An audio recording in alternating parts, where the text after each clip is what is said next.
Morning, everyone, and welcome to this webinar from Bevan Buckland. My name is Andrew Silk. I'm a senior executive at Bevan Buckland, and today I'm going to be joined by Paul Surtees, CEO of Capitalise.com.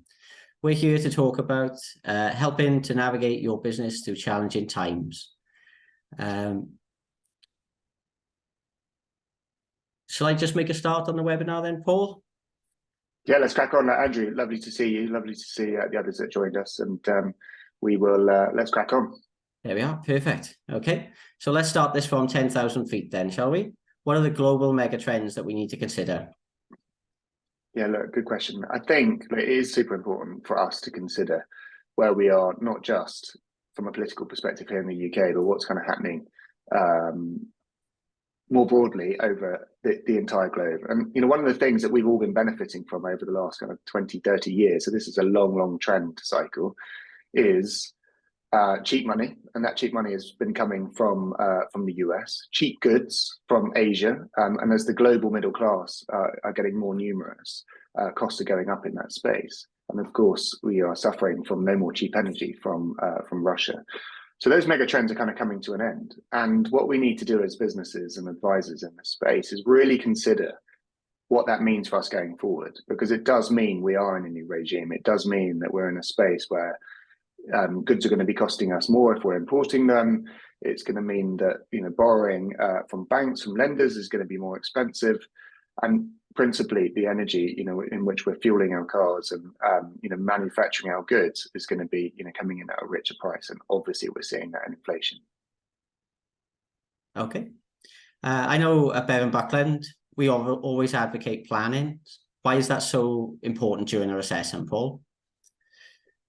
So look, let me kind of go into the planning piece. So we have, you know, a really important survey here that was done by Bain, you know, kind of global consulting company. And the consulting piece is they looked at 4,000 businesses pre-last recession, the great financial crisis in kind of 2008, and they benchmarked it, as you can see here, to 2007. And principally, what they found is that there was a small percentage of businesses, about 10%, that actually did really well out of a recession. Effectively, they became the winners. And what they did, different to the 90% that actually struggled, is that they really focused on restructuring their cost base. So they were looking at going into a recession. They were figuring out how to tighten the screws, you know, where they were spending money, where perhaps they didn't need to be, so that they could really develop a very strong discipline around their balance sheet. Once they've done those two things, they kind of like, they waited it out for a little bit, but then they had an opportunity to kind of go on the attack.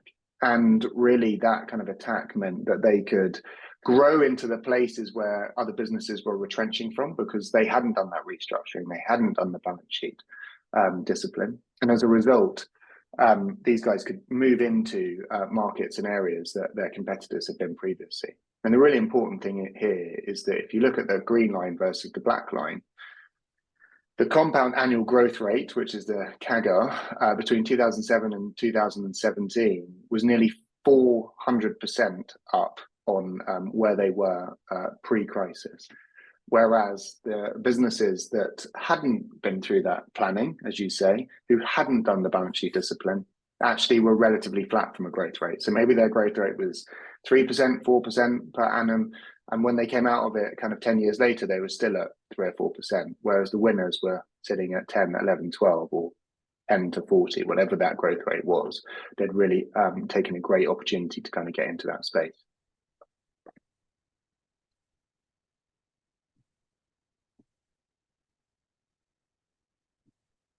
It's really interesting, Paul. So I think that at Bevan and Buckland, we obviously understand the importance of planning, and we want to act as your trusted advisor. We want to be the first person that you call to put in place these plans. We understand that, you know, business owners are really busy. They've got lots of roles. They've probably only got one job title, but lots of different roles, lots of different things that they're doing at the same time. That whilst also trying to do all of those things, they've got one eye on the future. so that sort of planning and preparing can be a little bit difficult to do alongside all the day-to-day things as well. So what we'd say is that we can act as that sounding board. We can act as that person for you to perhaps take some of those planning and preparing tasks from you, and that may be that may be by preparing a business plan for a new project for you guys. That may be by having a look at your management accounts for you in a bit more detail than what they've been looked at previously, and trying to get underneath the skin of those figures and understand what those numbers really mean. It may be by looking at the systems that you've got in place and what you're currently using. Is it giving you what you need? And it may even be as simple as, you know, a couple of KPIs just to keep an eye on going forward, just to see how the business is progressing. And that'll all depend on where the business is at, what stage it's at, whether it's a new startup, whether it's looking to grow, or whether it's looking to consolidate its position. So that's the way that I see that Bevan and Buckland can really make an impact for SMEs in terms of helping them with their planning, to help them, you know, along this path. So we can see how. I mean, if I can add to that, Andrew. I mean, as one of your, you know, vendor partners, I guess, coming in and helping with credit scores and funding and those pieces, we see firsthand just how you deliver that in and that value that goes, you know, across your client base. Okay, thanks, Paul. Yeah, and like you said, it's it's completely tailored. We're happy to see where you are, what you want, and adapt and offer those services that are most important to you, really. So we can see how, Paul, we can see how difficult these times are for our owner managed businesses. But how are they impacting on them? Well, I think that we talk about it from this kind of concept of like headwinds. And, you know, if we look at the black ones here, you know, whether it is the energy crisis that we're kind of feeling as a result of what's happening, sadly, in Ukraine, whether it's the impact on supply chains, you know, that's as a result of a whole bunch of things, whether it's the pandemic, whether it was Brexit, because, you know, that's had a big impact on what we can do with Europe. And of course, whether from a sort of commodities perspective, you know, grains, fuel, etc., from, you know, the kind of the Black Sea, Ukraine, Russia kind of piece, and all of that's leading to a whole bunch of global uncertainty. Not only have we got the Russian piece going on, we've now got press all over today, US pressing Europe to be tougher on what's happening in China, kind of repression, protests, all those kind of things. It's not helpful. It's not helpful. So equity markets are coming off. That means that people are, you know, there's going to be more press. There's going to be more headwinds.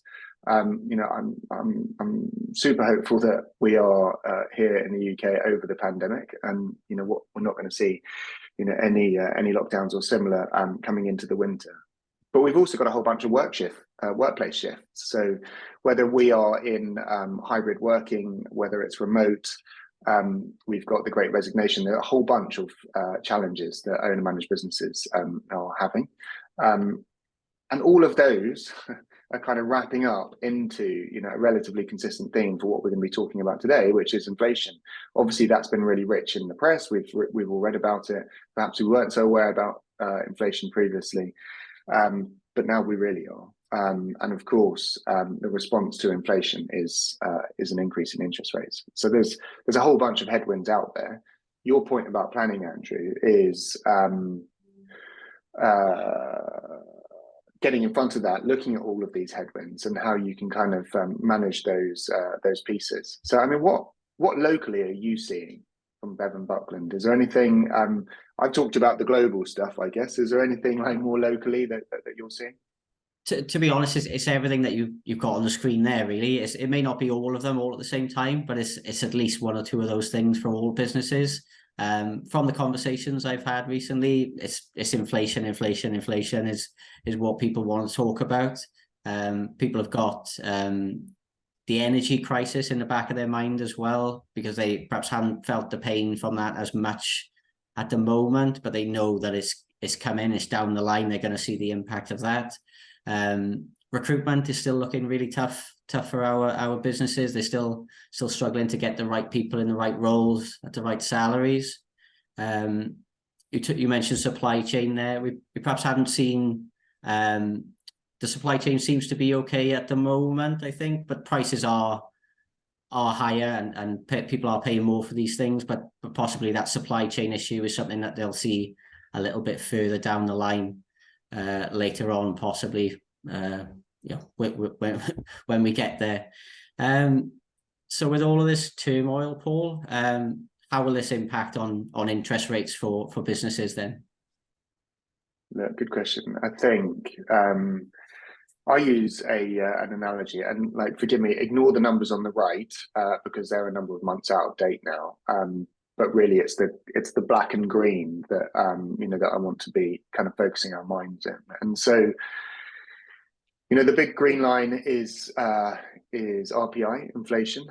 As the inflation benchmark that we used to use.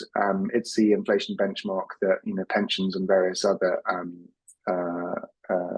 expenses from the government are kind of benchmarked on. And you can see that kind of in the 70s, in the last energy crisis, obviously we had this massive spike up to kind of 25%. And the black line is the Bank of England base rate. And effectively, we can kind of think about inflation as this kind of insidious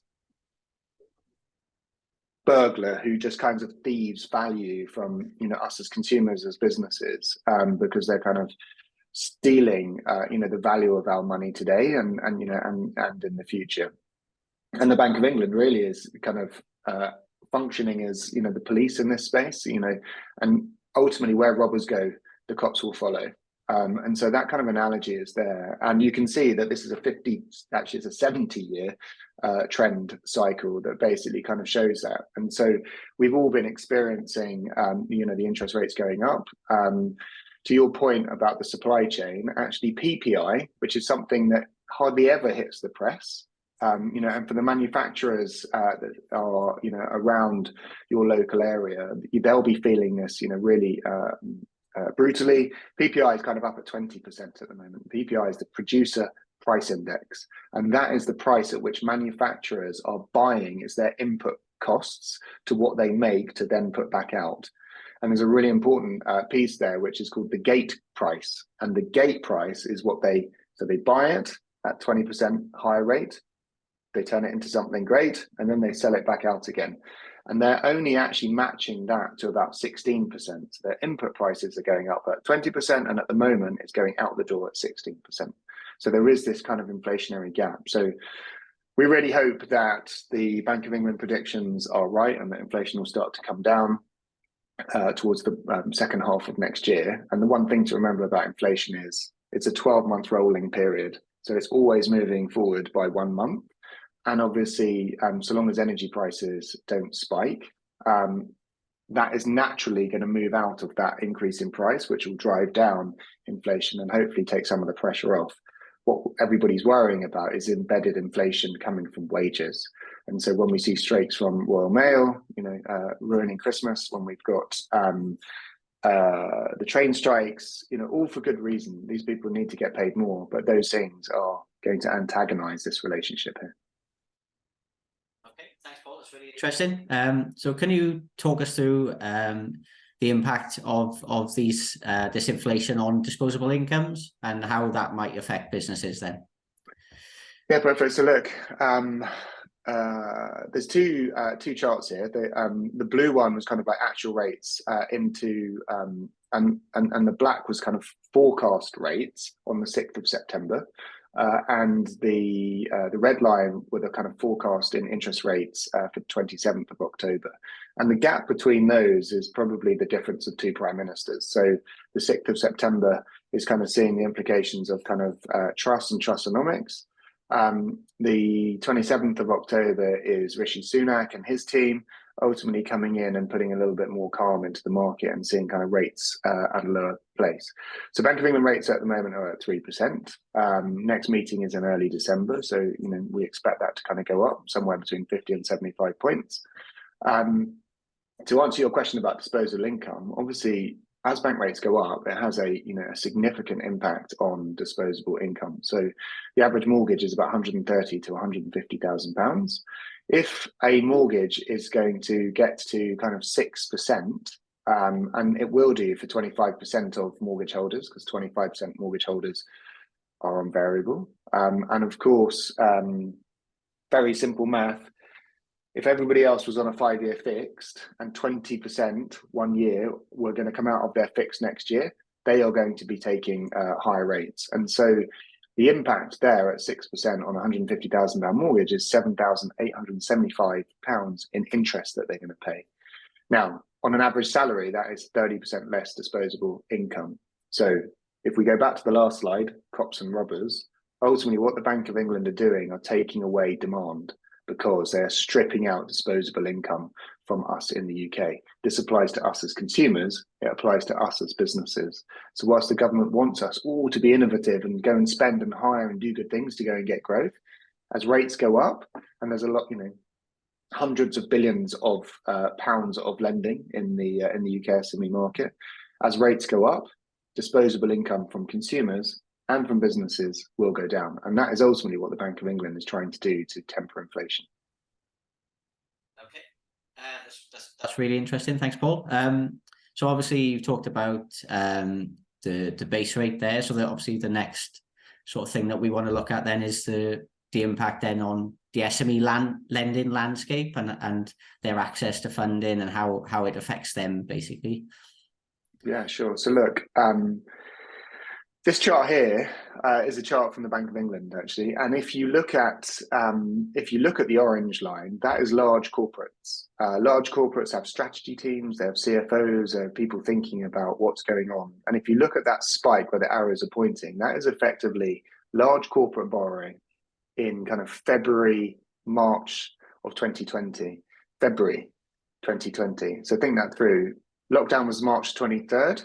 The large corporates were like getting into the market, borrowing heavily, like, 3-4 times what they were borrowing previously on an annual basis, coming in on a growth rate, aggressively borrowing. If you look at the purple line, SMEs were responding much more slowly, 2 to 3 months later, after the lockdown, they started to think, I'm going to have a cash flow shortfall. I need to go to the market. I need to speak to advisors. I need to speak to Bevan Buckland. I need to figure out how to go and get some cash. And that didn't just happen in the month. If you look at the orange line, it spiked over 3 months and then it dropped off. They came to the market, but the SMEs just kept coming and they kept coming and they kept coming. Well over a year later, new businesses were coming in to borrow as they were getting to the end of their depleted reserves. And the message really in that space is, if you think that you've got a cash flow coming, most business owners will think like a consumer, that debt is not a good thing. 50% of businesses pre-pandemic were what's known as a permanent non-borrower. So there was an aversion to borrowing, which is understandable. What we're kind of considering here is that if you think that it's coming, you should come early, because what you've just seen in the prior slides are rates are going to be going up. And the white circle is really important, because if you look at the orange line, what are the orange guys doing? They're back in the market, they're borrowing heavily, and they are looking to get ahead of the challenging times. The purple line, the SMEs are just beginning, like the net lending is still decreasing, so it's -5%, but you can just see it's just beginning to turn up and turn a little higher. Okay, thanks, Paul. So we could see that it's looking as though SMEs are going to be borrowing soon. One of the things that's considered as when they're borrowing is their business credit score. So can you explain a little bit more about the business credit scores and that impact on SMEs of the business credit score? Yeah, of course. Look, I mean, this is again, using the consumer business dynamic, we're all super conscious that of what our personal consumer credit score is, and we may be using products like ClearScore and Credit Karma and other products out there to monitor it, maintain it, be notified. It's exactly the same in the SME landscape. If you look at the black line, actually, let's look through. If you look at the green bars and you look at this bar here, these are startups, businesses less than 1 year. So there's 750,000 businesses that have started up in the last 12 months.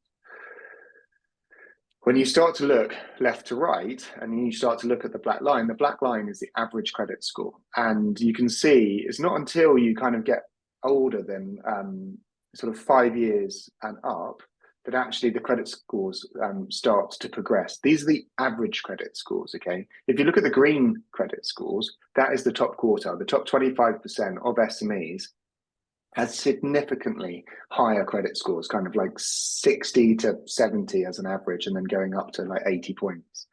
This is obviously really important when we consider lending. So these blue lines ultimately are kind of within the supplier credit zone. And typically these are coming in at about 50 Delphi points. So the credit score that most people use is the Experian credit score, which we provide through Capitalise. And that is the commercial Delphi score. And suppliers like Travis Perkins, Screwfix, anybody in kind of that space who will be providing goods on credit, 30-day credit, will basically start at kind of like 15 or 20 points. So that's a really important part of your internal working capital, because if you've got 10 suppliers who are giving you £5,000 each, then that's £50,000 worth of supplier credit. That's free cash, no interest rate, because they want you to go and spend that money in their shops. Now, quite different when it comes to SME lending. So lending is about 40 to 45 points on a commercial Delphi perspective. So you can see it is literally just cutting through that average line. So from a financial inclusion perspective, there's a whole bunch of businesses that are being excluded from external working capital as a result of their credit score. So just as we want good credit scores to go and get good mortgages, if we want to run businesses and get them through challenging times, we need good credit scores too.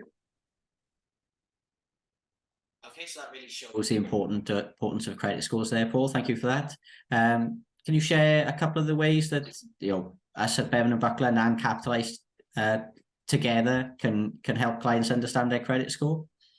Yeah, sure. So look, it's a really important part, as we just said, and you guys are really embracing the importance of this to solidify good credit scores so that we can get good supplier credit and good lending. At Capitalise, one of the things we do is provide this credit profile for a business. So you log in and you get to understand, like on a single screen, your risk factors, whether your payment performance is starting to develop, and then we break into that in a number of ways. So you get to understand what your Delphi score is, what it's been over like the last 12 months, whether it's improving, and then ultimately seeing that as a history over time. There are 96 risk factors that contribute to a credit score. They've got various weightings. One of them is what's in your filed accounts. So it's really important that your accounts get filed at the same time every year, that they're done well, and that they're completely and obviously done to the best of the books. They then get submitted, and that data then forms a really important part of what happens within the credit score landscape. Payment performance is really important. So on your consumer side, where you're taking out contracts with EE or Vodafone or utility companies, that's all being reported back. The exact same thing happens in the SME space. Now, if you're working really in small B2B, it won't apply quite so much, but where you are working with, you've got utility bills for your electricity, for your heating, all of these things will ultimately get reported back to the Bureau, and your performance will be measured and reported to third parties looking at credit scores. This is one of the things that the Bevan Buckland clients are really utilising. This is where they can monitor their clients. Andrew and I were just talking about one of the clients who picked this up, doing amazing things. And they are monitoring the risk of their credit clients. So each of your businesses will have their own credit score, and you can monitor their risk. And you can do that as a result of Capitalise and the Bevan Buckland partnership. And that's really important, because if you think about that Bain study about balance sheet discipline, this is part of that discipline. Because if you have a debtor that's 20, 30, 40% of your turnover, and their credit quality is changing, then that is putting material risk to your cash flow over the months and years ahead. And then finally, we connect through into your credit and bank accounts so that you can understand what's happening across your various bank accounts, and then ultimately you can see what the facilities are and what their balances are across the framework.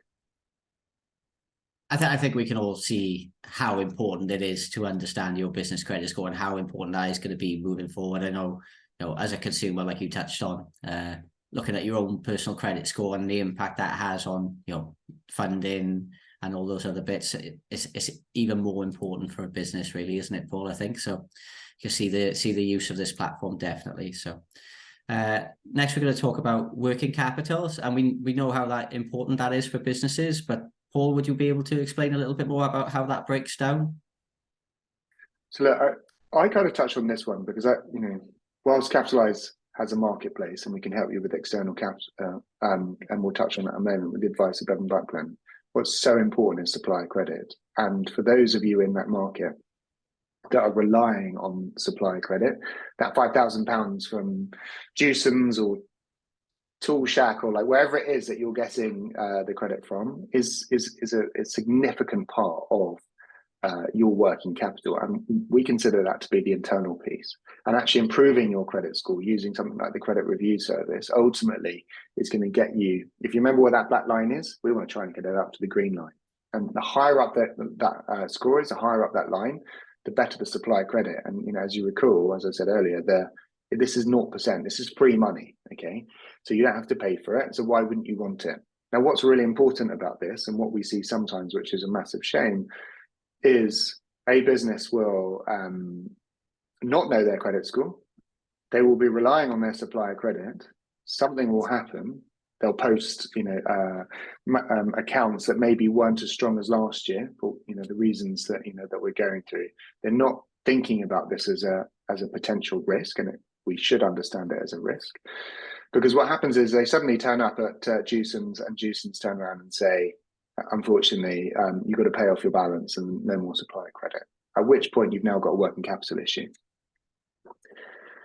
You're then going to be looking externally for working capital. And let's think about the positive in this instance. So, there's a whole bunch, there's more than 300 lenders in the UK, and they cut across everything.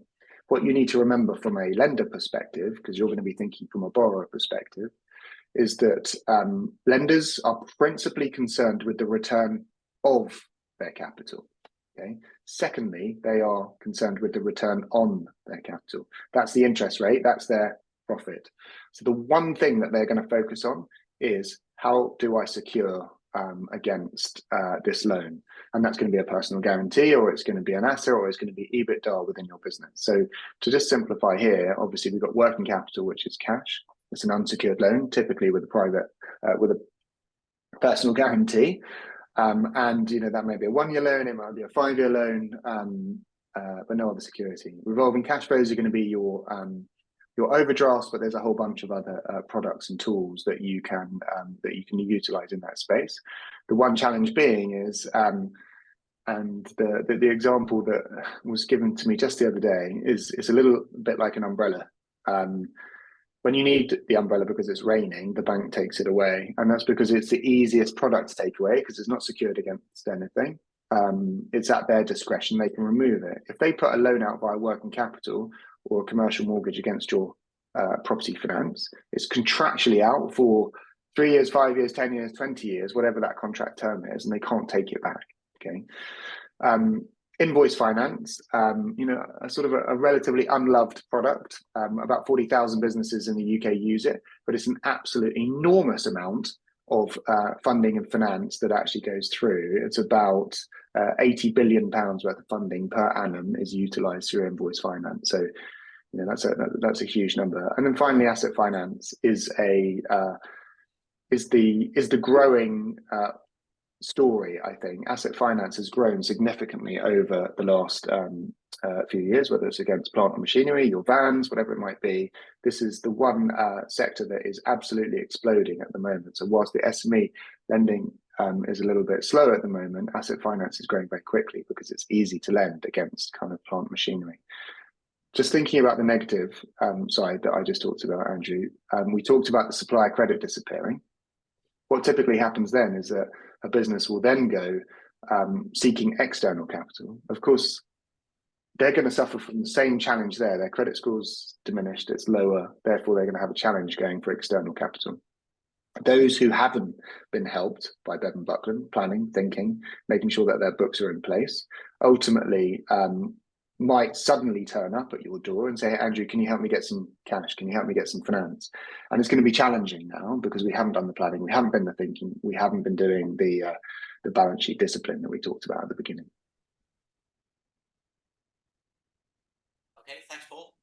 That's really interesting. Definitely broken down the different aspects of working capital there for us. That's really good. Thank you. So I guess moving on to what Bevan Buckland can do for our SME owners.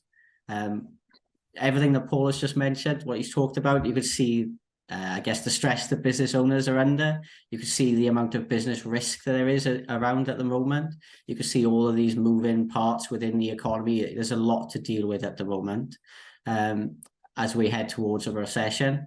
However, there's also opportunities. Like we've touched on, Paul, earlier, it's all about that preparation and planning so that you can see the benefits as we come out of any recession further on down the line, and just to be prepared should we enter that recession and things get a little bit tougher, should you need that capital, that finance, then it's all about being prepared and organised and having these things in place. And what we can do at Bevan and Buckland is we can work with you guys to make sure that you're in that position then.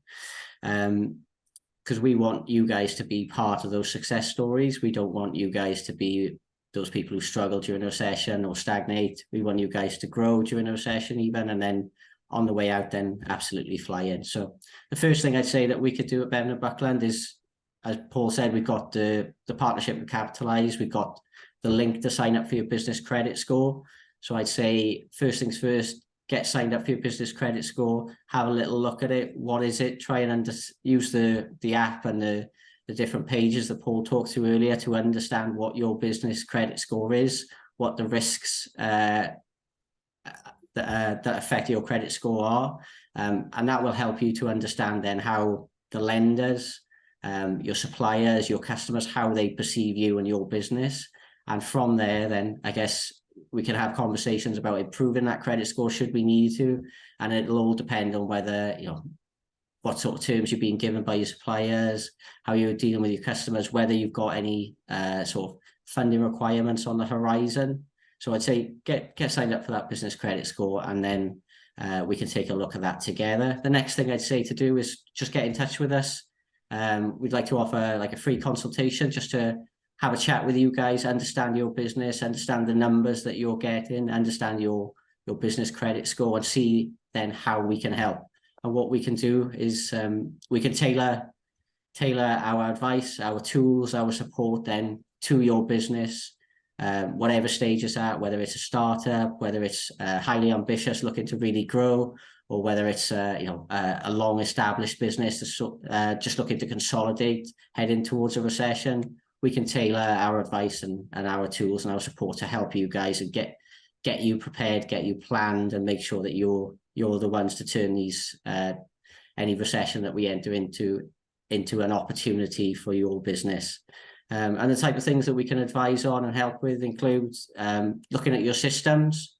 Are you using the right system for you guys? Are you you may even be using manual records or an old outdated accounting system. We can take a look at what you're using and is it fit for purpose for your business? Is it giving you the information that you need? Or is there possibly a better system out there? There's a lot of online cloud accounting packages that are really useful for quick up-to-date information and report running. So we can take a look at that for you guys. We can take a look at your management accounts. Are you preparing management accounts? Or if you are preparing management accounts, are they giving you the information you need to be able to make these quick decisions while you're under pressure from all the other aspects of your business? Those management accounts, are they a bit of a timely exercise for you guys? Are they giving you what you need? We can help you by looking at those and really understanding the information behind those numbers to help you drive decisions moving forward on those for your business. Also with funding, as Paul said, it's likely that we're going to follow the big corporates in terms of the amount of funding applications for SME businesses. So I think we're probably going to see a bit more demand for funding. So if you want to get ahead of the curve on that, we can take a look at that for you, in terms of what is your cash position, what's on the horizon for you guys, what have you got, what big spends have you got planned coming up, and how are you going to fund those purchases, and do we need to look to prepare cash flows, forecasts, look to improve your business credit score, put you in the best place to get that funding secured at the best rate that we can for your business. And then lastly, I guess working capital is another thing that we can help with, just to help you really understand what your working capital is of your business, and then help you with measuring it as well on a monthly basis then. So that all comes down to having that information available to your businesses and really understanding that information and allowing you to make better decisions and smarter decisions for your business, really. So we want Bevan and Buckland to work with your to work with your business to make sure that you are one of the success stories of the recession. It's not all doom and gloom in a recession. There are success stories, and we want our clients to be part of those success stories. So I say thank you for listening today, and if you've got anything that you want to get in touch with us about, please just drop me an email or a phone call, or get in contact with your usual contact. I think John is going to send out an email later today with the copy of the webinar and my contact details, so please just get in touch and we can organise that free consultation. We can chat through that business credit score, and work with you guys to get your business one of the success stories of a recession. And then lastly, just massive thank you to Paul. Really enjoyed your slides today and your insight. It's always very interesting listening to you speak. You've always got a lot to offer, so thank you very much, Paul. Really appreciate that. Thank you very much, Andrew. It's been great to be here with you and to share some of them with your broader clients. There we are. Lovely. Thank you very much. Thank you all for attending, and thank you very much, Paul, for your time. Thank you.